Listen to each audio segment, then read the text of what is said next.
1ஆம் தேதியிலிருந்து தமிழக அரசின் நீதிமன்ற விரோத இந்து விரோத செயலால் ஒரு மிகப்பெரிய சர்ச்சை உருவாக்கப்பட்டது. இந்து அமைப்புகளை பொறுத்தவரை கிட்டத்தட்ட 40 ஆண்டுகளாக அந்த தீபத்தூணிலே தீபம் ஏற்றப்பட வேண்டும் என்று போராடி கொண்டிருக்கிறது. இன்னும் சொல்லப்போனால் அதில் போராட்டம் நடத்திய காரணத்தால் தான் முன்னணியின் மாநில தலைவராக இருந்த வழக்கறிஞர் ராஜகோபாலன் அவர்கள் முஸ்லீம் மத வெறியர்களால் கொல்லப்பட்டார். இது ஹெச் ராஜா சொல்றது எதுவும் புதுசு இல்லை. ஒரு கால் முன்ன நடந்தது ஞாபகம் இல்லாதவருக்கு ஞாபகப்படுத்துறது தான். இதில் பார்த்தா திராவிட முன்னேற்ற கழகம் எப்பொழுதுமே இந்து மத உணர்வுகளை கொச்சைப்படுத்துவது என்பது அவர்களுடைய எங்களால் கொடுக்க முடியாதுன்னு சொல்லியிருக்கு அறநிலையத்துறை. வெக்கமா இல்லையா? இதுக்கு எதுக்கு ஒரு டிபார்ட்மெண்ட்? நீங்கள் கோவில்னு சொன்னால் கோவிலுக்கு முக்கியம் எது? பூஜை. அர்ச்சகருக்கு அப்பாயின்மெண்ட் ஆர்டரில் உங்களுக்கு சம்பளம் இல்லைன்னு ஆர்டர் நான் பார்த்துருக்கேன். மதுராந்தகம் ஏரிகாத்த ராமர் கோவில் பட்டரோட அப்பாயின்மெண்ட் ஆர்டர் பார்த்துருக்கேன் நான். அதில் தங்களுக்கு சம்பளம் இல்லைன்னு. அப்போ ஜேசிக்கு மாதம் 2 லட்சம் சம்பளமா? கொஸ்டின் வருதுல்ல. இந்துக்களுடைய கோவிலுக்கு செலுத்துகிற காணிக்கையை சுரண்டி சாப்பிடுகின்ற ஒரு அரசாங்கம் இந்து கோவில்களுக்கு விரோதமாக செயல்படுகிறதுனா அந்த அரசாங்கத்தை தூக்கி வேண்டியதானே.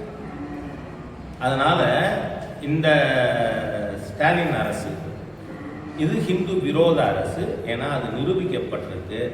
நீங்கள் ஹெச் ராஜாவோட மோதலாம் பண்ணிக்கிட்டு இருக்காங்க. அன்றைக்கி நீங்கள் எல்லாருமே கூட வந்திருந்தீங்க. இங்கேருந்து நான் மதுரைக்கு போய்கிட்டு இருக்கையில் கும்பங்குடியில் டிஎஸ்பி என் காரை மறிச்சு என்ன நிறுத்தினார். அதில் நீங்கள் பார்த்தீங்கன்னா போக்குவரத்துக்கு நான் இடையூறு பண்ணதா நாச்சியாபுரத்தில் கம்ப்ளைண்ட் கொடுத்துருக்காங்களாம் போலீஸில். நான் இடையூறு பண்ணேன்னா எங்கிட்ட வீடியோகிராஃபி ஃபோட்டோகிராஃபிக் எவிடன்ஸ் இருக்குது. என் வாகனத்துக்கு முன்னாடி டிஎஸ்பி வாகனம், இடையில பேரிகேட், 2 பக்கமும் போலீஸு. அப்போது போக்குவரத்தை தடுத்தது நானா டிஎஸ்பியா? இவங்க என்ன நினைக்கிறாங்க? ஹெச் ராஜாவை மிரட்டிடுவோம். அது இருக்கிற 40ஓடு இது ஒன்று பாகிஸ்தான். அதனால தமிழக அரசாங்கம் ஒரு தீய நோக்கத்தோடு டு சப்ரஸ் தி ஹிந்துஸ். என்ன உடனே சொல்கிறாங்க, நாங்கள் பிள்ளையார் கோவில் உச்சி பிள்ளையார் அங்கே மலை மேலே 10-12 கோவில்கள் இருக்குது. நான் இருக்கிறதுலே உச்சபட்சமாக இருக்கிற காசி விஸ்வநாதர் ஆலயத்துக்கே நேரம் போனேன். ஆக அந்த 1931 பிரிவி கவுன்சில் ஜட்ஜ்மெண்டின் படி அந்த 34 சென்ட் அதை கூட அந்த தீர்ப்பில் இன்னுமே எனக்கு ஞாபகம் இருக்குது. அதை படித்ததில் தி ஸ்ட்ரக்சர் கிளைம்டு பை முகமடன்ஸ் அது 34 சென்ட் தான். மீதியே அந்த 34 சென்ட் தவிர இருக்கிற இடம் அனைத்தும் இட் பிலாங்ஸ் டு லார்ட் முருகா. அப்போ அந்த இடத்துல இது அது மட்டும் இல்லை. இன்னைக்கு ஒரு பிரபலமான தமிழ் நாளேட்டில் படத்தோட எல்லா விவரமும் வந்திருக்கு.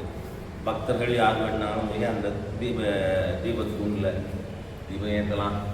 அது மாத்திரம் இல்லை, அந்த தீபத்தூணில் போய் தீபம் ஏற்றிட்டு வர்றவங்கள திருப்பரங்குன்றம் மக்கள் அவங்க அவருக்கு மாலை போட்டு மரியாதை செலுத்தி கொண்டாடுவாங்க. அந்த மாதிரி பழக்கம் இருந்திருக்கு. ஆனால் தூத்துக்குடி பாராளுமன்ற உறுப்பினர் என்ன சொல்கிறார்? அது சர்வேட்டு. அதாவது இந்துக்களுடைய மத உணர்வை எவ்வளவு தூரம் கொச்சை பண்ணணுமோ அவ்வளவு தூரம் கொச்சைப்படுத்துகின்ற இந்த அரசாங்கத்துக்கு சொல்கிறேன், உங்களுக்கு 26 இதுக்கான பதிலை முருக பக்தர்கள் கொடுப்பார்கள். ஆனால் உடனே என்ன பண்ணுறாங்க? அயோத்தி என்ன கெட்ட வார்த்தையா? அயோத்தி ஆகிடும், நீ ஆக்காதேங்கிற. என்ன இது அயோத்தி ஆகும்னா நீங்கள் தடுத்தா தான். ஏன்னா முல்லையாம் சிங் கரசேவை செய்ய விடாமல் பலரை சுட்டு கொன்றார். அதுக்கப்புறம் முலாயம் சிங் குடும்பம் உத்தரப்பிரதேசில் வர முடியாது. மக்கள் தீர்ப்பு. நாம் இந்து அமைப்புகள் அதை பற்றி கவனம் செலுத்துறதில்லை, மக்கள் முடிவு செய்வார்கள். அதனால் நான் சொல்கிறேன், ஸ்டாலின் அரசாங்கத்துக்கு தயவு செய்து முருகன் மோதாதீர்கள் அப்படின்னு கேட்டுக்கிறேன்னா. ரெண்டாவது, இதை எந்த அளவுக்கு எஸ்கலேட் பண்ணுறாங்க.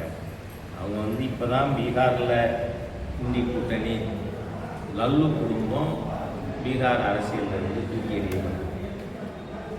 அது நீங்கள் பார்லிமெண்ட்டுக்கு எடுத்துகிட்டு போகிறீங்க, நீதி அரசருக்கு எதிராக இம்பீச்மெண்ட் மோஷன்னு. நல்ல வேளை இந்த தேச விரோத தீய சக்திகளை ஆட்சிக்கு வரலைங்கிறதுல நம்ம இப்போ சந்தோஷப்படணும்னு தெரியுது. ஒரு ஹிந்துவும் அதை நினைப்பான்.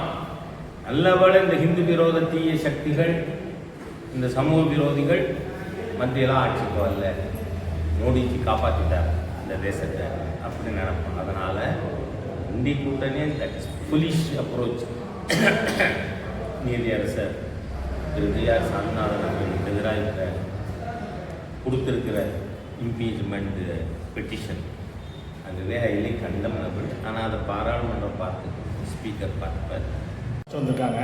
ஆனால் தமிழ்நாட்டில் இவ்வளோ பாதுகாப்பு இல்லை அப்படின்னு சொல்லிட்டு இந்த அரசு ரொம்ப இதாக பேசியிருக்கேன். அப்படி அதை பற்றி இல்லை, உண்மையை எடுத்து சொல்லியிருக்கார். எப்போவுமே உண்மை யார் பேசினாலும் ராஜா வரவேற்கும். விஜய் உண்மை தான் பேசுகிறாரு. உண்மை பேசுனா உண்மை நடந்தது தானே. கரூரில் இன்னும் மற்ற இன்வெஸ்டிகேஷன் நடக்கட்டுங்க. 41 பேர் செத்ததுக்கு யார் காரணங்கிற உண்மை வெளியில் வரும்.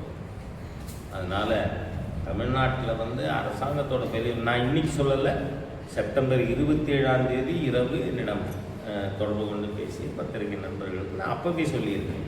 It is the failure of administration. நன்றி.